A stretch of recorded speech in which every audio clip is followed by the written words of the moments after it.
Hello, hi, नमस्ते, welcome back to my channel again. सभी को बहुत बहुत प्रणाम और आशा करती हूँ आप सब बहुत खुश होंगे और स्वस्थ होंगे।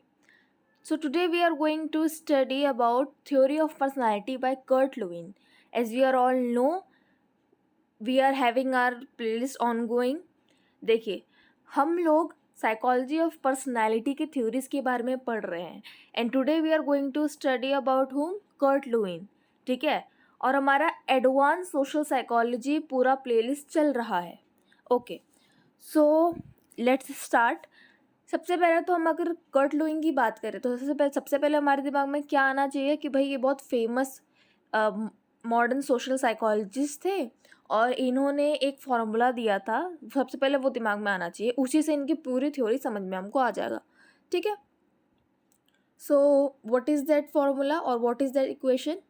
B is equal to P into E. ठीक है, अब B is equal to P into E का मतलब क्या होता है? जो बिहेवियर है वो किसका प्रोडक्ट है? पर्सन और उसके इन्वायरमेंट का। कि एक इंसान अपने इन्वायरमेंट में जो सीखता है, देखता है, रहता है, उन दोनों का प्रोडक्ट से ही, मतलब उन दोनों के इंटरैक्शन से ही इंसान का बिहेवियर बनता है। I hope I am clear. ठीक है, सो लेट्स एक काम करते हैं। सबसे पहले मैंने छोटे छोटे आपको टर्म समझा दिए हैं, एक बार हम एक थ्योरी लैंग्वेज में एक बार रीड आउट कर लेते हैं। कर्ट लुईन, ऑफर referred to as the father of social psychology. ठीक है, ये मॉडर्न सोशल साइकोलॉजी के फादर रह चुके हैं। ठीक है, इनको कहा जाता है made significant contributions to personality theory, emphasizing the dynamic nature of human behavior and its dependence on the environment. His field theory, which integrates aspects of Gestalt psychology, proposes that the behavior is the function of the individual and the environment. देखिए, ये वाला इन्होंने इसको encapsulate करके ये formula दिया था, B is equal to F function of what? P into E, person और person and environment.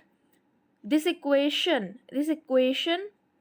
highlights that the behavior B is a result of interaction between person and the environment. Levin's approach diverged from static view of personality, instead focusing on how individuals navigate and are influenced by the immediate context. इन्होंने देखिए, अब social psychology की बात हो रही है तो इन्होंने सोशल कॉन्टेक्स्ट यानी इन्वायरमेंट के बारे में ही बात करेंगे, है ना, कि बिहेवियर कैसे फॉर्म होता है, एक इंसान का पर्सनालिटी कैसे बनती है, डिपेंड करता है कि वो किस सिचुएशन में कैसे बिहेव करता है या उसका बिहेवियर कैसा है। और उसका बिहेवियर कैसा होगा वो किस चीज़ पे डिपेंड करता है। इन्होंने क्या बोला? इन्होंने तो देखिए, अब जो फॉर्मूला दिया है उससे ही समझ में आ रहा है। B is equal to P into E, मतलब बिहेवियर किसके ऊपर डिपेंड कर रहा है? पर्सन और इन्वायरमेंट, जिस इन्वायरमेंट में वो रह रहा है उसी का भाई प्रोडक्ट है, उसी का फंक्शन है, उसी का इंटरेक्शन है। अब इन्होंने कुछ ना छोटे छोटे टर्म्स के बारे में बात की है। ठीक है, like field theory, life space, psychological environment, tension between and motivation, quasi stationary equilibrium. ठीक है, आप डरिए मत, बहुत ही इजी टर्म्स है, बस आपको नाम से लग रहा होगा, so you don't have to worry. Vectors के बारे में इन्होंने बोला, कॉन्फ्लिक्ट्स, 3 टाइप के, कैसे हम कॉन्फ्लिक्ट्स होते हैं और कैसे हम उसको रिजॉल्व कर सकते हैं, चेंजेस एंड डेवलपमेंट जो आते हैं। ठीक है, ये सारे बिहेवियर के ऊपर ही बात हो रहा है, यानी हम पर्सनालिटी की थ्योरी पढ़ रहे हैं, राइट। और इन्होंने क्या कंट्रीब्यूशन दिया है और क्या क्रिटिसिज्म है इनके, सो हम ये सारी चीज़ें पढ़ेंगे। चलिए एक एक करके देखते हैं। सबसे पहले है फील्ड थ्योरी। फील्ड थ्योरी में ये क्या कह रहे हैं? ये कह रहे हैं कि बिहेवियर कैसे बनता है, जो भी चीज़ें एग्जिस्ट कर रही है ना, टोटलिटी में जो भी को एग्जिस्ट कर रही है, वो सबसे डराइव होता है हमारा बिहेवियर। और वो उसका क्या मतलब, इनका कहने का मतलब लाइफ स्पेस में जो भी चीज़ें हो रही है ना, उन सब चीज़ों से हमारा बिहेवियर इन्फ्लुएंस हो रहा है। लाइफ स्पेस, अब देखिए लाइफ स्पेस का मतलब क्या हो रहा है? जो भी हमारे इर्द गिर्द चल रहा है, हम कह सकते हैं कि जो भी साइकोलॉजिकल एनवायरनमेंट में चल रहा है, ठीक है, जो भी हमारे साथ न्यू एक्सपीरियंस हो रहा है, राइट, परसेप्शंस हम जो रोज़ बना रहे हैं, जो भी हमारे इर्द गिर्द रोज चल रहा है. Okay. So central to the Levin's personality theory is the field theory, which posits that the behavior must be derived from the totality of the coexisting facts. He introduced the concept of life space. इन्होंने क्या कहा कि जो behaviour हमारा derive हो रहा है वो सिर्फ ये ज़रूरी नहीं है कि सिर्फ एक्सटर्नल फैक्टर्स के लिए हो. एक्सटर्नल फैक्टर मतलब इन्वायरमेंट, ठीक है, इंडिविजुअल का नीड्स, गोल्स और जितने भी साइकोलॉजिकल स्टेट्स हैं, यानी life space, environment and psychological states, needs and goals, इन सब को मिला के टोटलिटी में ये सारी चीज़ें एक इंसान का बिहेवियर बनाती हैं. ठीक है. Now let's move to life space. Life space का देखिए मतलब वही होगा. The life space is a core concept in Lewin's theory representing the subjective reality that a person experiences. It includes everything within an individual's psychological environment at a particular time. Levins believed that to understand behavior, one must consider of the entirely of the life space. अगर हमें किसी इंसान के behaviour के बारे में जानना है, कोई सर्टेन इंसान है, एक इंसान है, हमें जानना है कि वो इस तरीके से क्यों बिहेव कर रहा है, तो हमें उसकी लाइफ स्पेस में झांकना होगा कि भाई वो कहाँ से आ रहा है, क्या कर रहा है, उसका साइकोलॉजिकल स्टेट का क्या है, वो किस इन्वायरमेंट से आ रहा है, क्योंकि यही सारी चीज़ें तो उसके बिहेवियर बना रही हैं, है ना.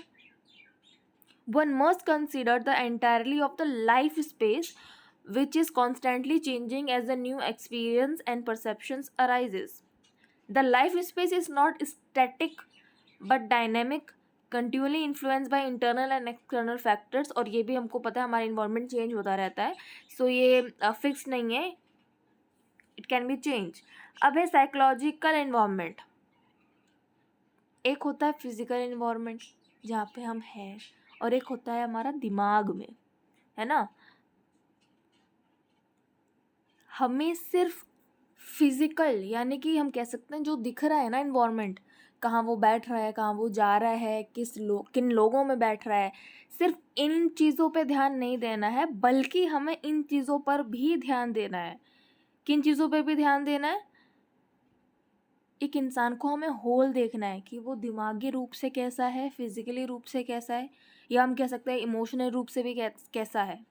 This perspective aligns with the Gestalt principle. Gestalt principle क्या कहता है कि किसी इंसान को टुकड़ों में मत देखो, उसको एज अ होल देखो, एज अ कंप्लीट देखो, right.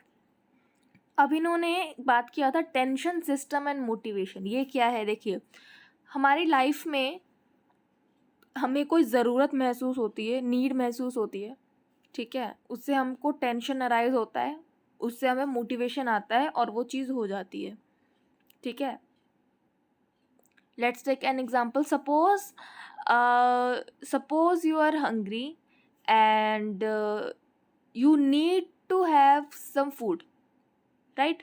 You are hungry and you need to have some food, and the instant you are constantly worrying in your mind that I am hungry, I am thirsty, I want food, and I have to go to the home early and I will just, ठीक है, समझ में आया example. आप ऐसे बहुत सारे examples हैं, लेकिन आपको अगर भूख लग रही है, अगर मैं सिंपल भाषा में समझाना चाहूँ, आपको भूख लग रही है, आपको खाने की नीड आई, ठीक है, अब बहुत देर से भूखे हो, घर से दूर हो, आपको टेंशन होगी कि भाई भूख लग रही है, घर जाके मुझे जल्दी खाना खाना है और सोना है, मैं थक गई हूँ या थक गया हूँ, ठीक है. उसके लिए आपको क्या मोटिवेशन आएगा कि भाई वो बिहेवियर करूँ मैं, जाने का आएगा, घर जल्दी जाने का मोटिवेशन आएगा, क्योंकि नीड आपका हंगर था और टेंशन आपका ये था कि मैं बहुत लेट हो गई हूँ, मुझे भूख लग रही है, ठीक है. तो इट्स लाइक अ लूप. आप एक ना सर्कल में इमेजिन कीजिए कि आपको कोई ज़रूरत होती है, उससे आपको टेंशन होती है, आपको उसका फिर ही मोटिवेशन आता है कि हाँ मुझे ये काम करना ही है, राइट. अगर कोई गरीब इंसान है, उसकी नीड क्या है कि मुझे अपनी पोजीशन से हायर पोजीशन जाना है, मुझे पढ़ाई करनी है, वो उसका नीड है, ठीक है. उससे उसको टेंशन होती है कि उसको भाई इतना पढ़ना है, इतना ऊपर जाना है, एग्ज़ाम क्रैक करना है, बहुत पढ़ना है और बड़ा आदमी बनना है या बड़ा साहब बनना है. इसलिए हम कह सकते हैं कि उन लोगों में जो लोग नीचे से ज़मीन से उठते हैं, जो गरीब होते हैं, आपने कई बार देखा होगा कि कोई गरीब इंसान का बेटा या बेटी आईएएस ऑफिसर बने, क्यों? क्योंकि उनकी नीड और टेंशन बहुत हाई था, राइट? तो मोटिवेशन भी बहुत हाई था और कंटिन्यू था और इंटरनल भी था, इंटरनल एक्सटर्नल दोनों था, ठीक है। तो ये पूरा एक लूप एक्सप्लेन किया इन्होंने, बताया है that Lewin introduce and the concept of tension systems to explain motivation and his framework. According to Lewin, needs create tension within the life space which motivates behavior aim to reducing the tension reduce करने के लिए हम जो action करते हैं, behaviour करते हैं, ठीक है। This approach views motivation as a dynamic process where the reduction of tension leads to the changes in life space and subsequently influencing future behavior। आज कोई नीड आई, उसने टेंशन को अराइज किया, ठीक है, और टेंशन को हटाने के लिए हमने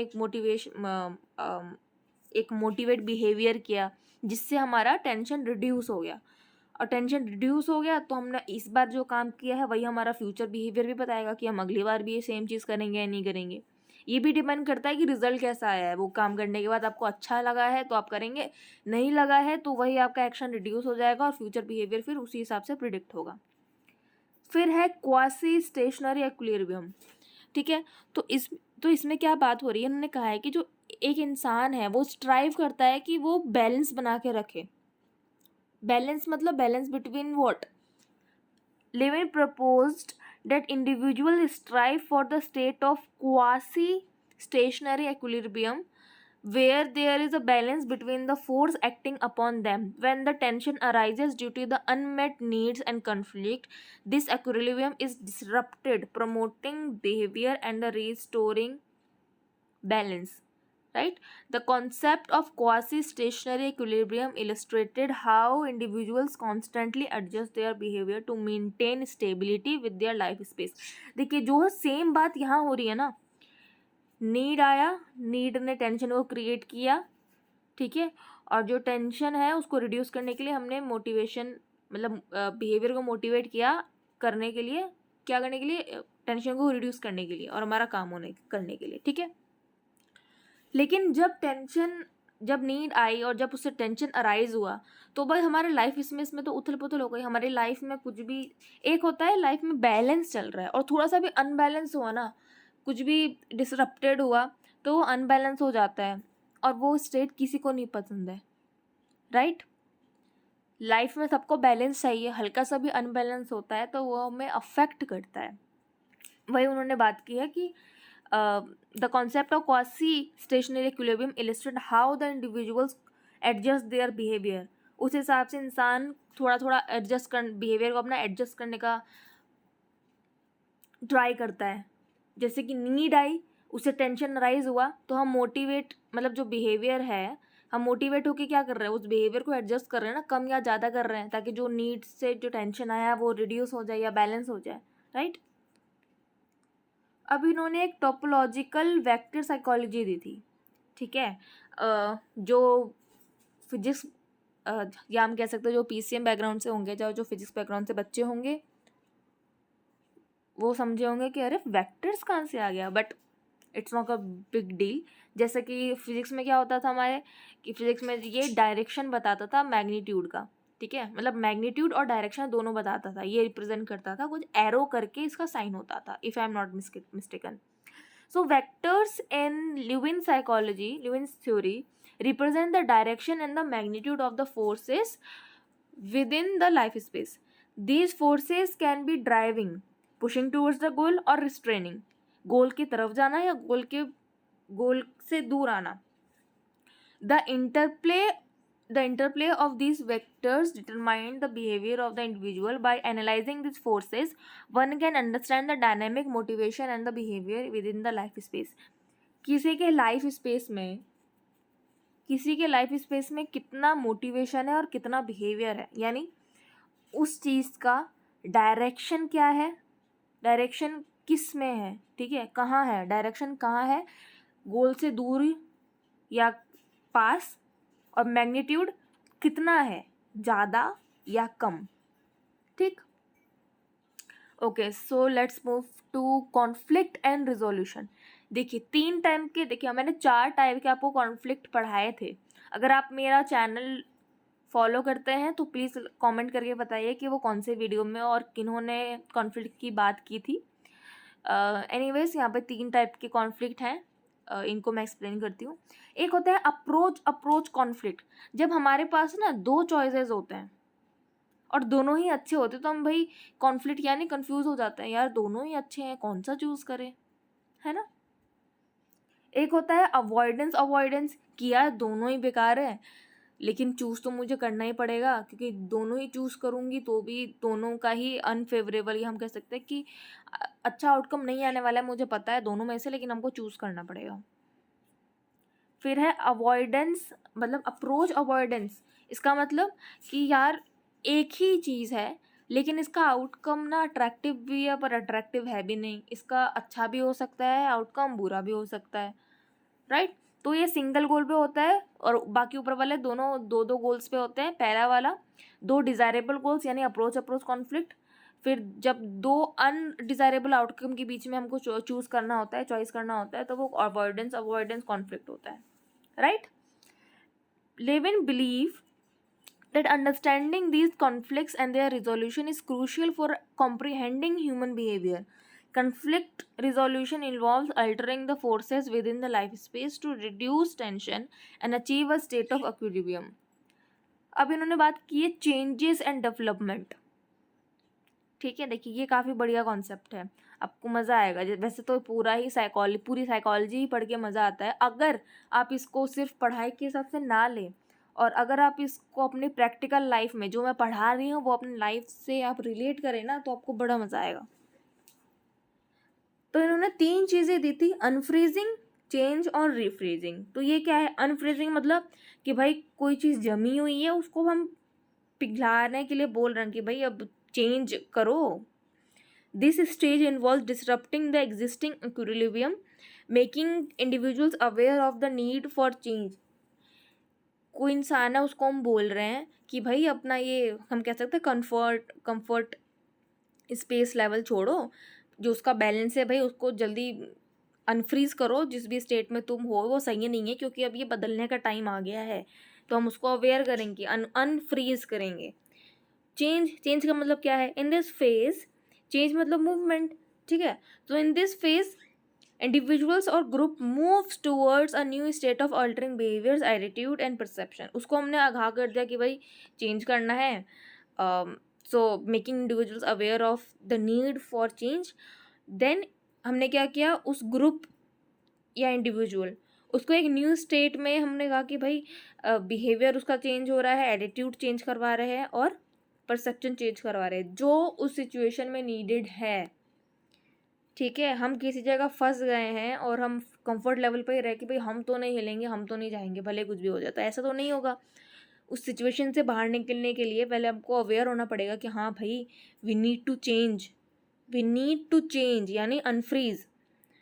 हमें अपना इस सिचुएशन के प्रति या यहाँ से इस मुश्किल से या सिचुएशन से बाहर निकलने के प्रति के लिए हमें अपना बिहेवियर चेंज करना होगा, एल्टर करना होगा, एटीट्यूड बदलना होगा, परसेप्शन अलग करना होगा, ठीक है। जब हम वहाँ से निकल गए, ठीक है, हमने ये खुद अवेयर हो गए, हमने चेंज किया, मूवमेंट किया और हम दोबारा से अच्छा सा लाइफ में बैलेंस्ड पाथ पे आ गए, उसके बाद हम क्या करेंगे, स्टेबल होंगे, फिर से दोबारा उथल पुथल तो नहीं करेंगे, है ना। तो हम रिफ्रीज करेंगे। This stage involves stabilizing a new state to ensure that the changes are integrated into the life space. This model highlights the fluid and dynamic nature of personality and behavior. तो इस पूरे model से क्या समझ में आ रहा है, in fact इस पूरे जो कर्ट लुविन जी ने कहा है, इससे हमें ये समझ में आ रहा है कि पर्सनालिटी बनती कैसे है, ठीक है, और बिहेवियर के ऊपर इन्होंने बात किया है, फ्लूइड एंड डायनेमिक नेचर के बारे में बात किया है पर्सनालिटी और बिहेवियर ने। इन्होंने फॉर्मूला दिया था जिसके ऊपर ये पूरा सब कुछ बेस्ड है, that is B is equal to function of P into E, person और इन्वायरमेंट का इंटरेक्शन से ही बिहेवियर बनता है। Emphasising that change is a process that requires breaking down को existing patterns and establishing the new ones. जो इनकी theory है वो काफ़ी सारे फील्ड्स में अप्लाई होती है, ठीक है। साइकोलॉजी में तो अप्लाई होती है हर जगह, ऑर्गेनाइजेशन बिहेवियर में यूज़ होता है, एजुकेशन में यूज़ होता है, ठीक है। सो ये काफ़ी ब्रॉडर कॉन्टेक्स्ट है, ब्रॉडर फील्ड है, और उन्होंने काफ़ी बढ़िया बात की है जो कि हर जगह साइकोलॉजी में यूज़ आता है और एक अच्छा अपना पोजीशन होल्ड कर रहा है अभी तक। क्रिटिसिज्म की अगर बात करें तो इन्होंने कहते हैं ना कि टू मच रिलायंस दे दिया है ऑन सब्जेक्टिव पर्सपेक्टिव, ऑब्जेक्टिव इन्होंने देखा नहीं है, ठीक है। अब क्योंकि इनका सब्जेक्टिव के ऊपर ज़्यादा ध्यान है तो ये हम कह सकते हैं ये एब्स्ट्रैक्ट होगा, और मेजर करना यानी it is difficult to measure empirically, ठीक है। कंक्लूजन में देखें, so Kurt Lewin's personality theory offers a comprehensive and dynamic view of human behaviour rooted in the interaction between individuals and their environments. His field theory, इन्होंने क्या क्या किस theory के बारे में बात किया था, फील्ड थ्योरी दिया था, कॉन्फ्लिक्ट वाला दिया था, टेंशन सिस्टम दिया था, लाइफ स्पेस के बारे में बताया था, है ना। His field theory with his focus on life space tension system change processes provides a robust framework for understanding the fluid and ever changing nature of personality, ठीक है। काफ़ी बढ़िया पर्सनालिटी को उन्होंने डिस्क्राइब किया है। डिस्पाइट क्रिटिसिज्म, अगर हम एक बार क्रिटिसिज्म को हटा भी दें, उनका जो कंट्रीब्यूशन है वो अभी तक कंटेम्प्रेरी साइकोलॉजी में बहुत ही अच्छा मुकाम हासिल कर चुका है। Lewin's contribution continue to influence contemporary psychology, underscoring the importance of considering the broader context in which human behavior occurs. So I hope आपको आज का वीडियो पसंद आया हो। प्लीज़ कमेंट सेक्शन में बताइए आपको कैसा लगा। Please do like, comment and subscribe to my channel. स्वस्थ रहिए, सुखी रहिए, मिलते हैं अगले वीडियो में।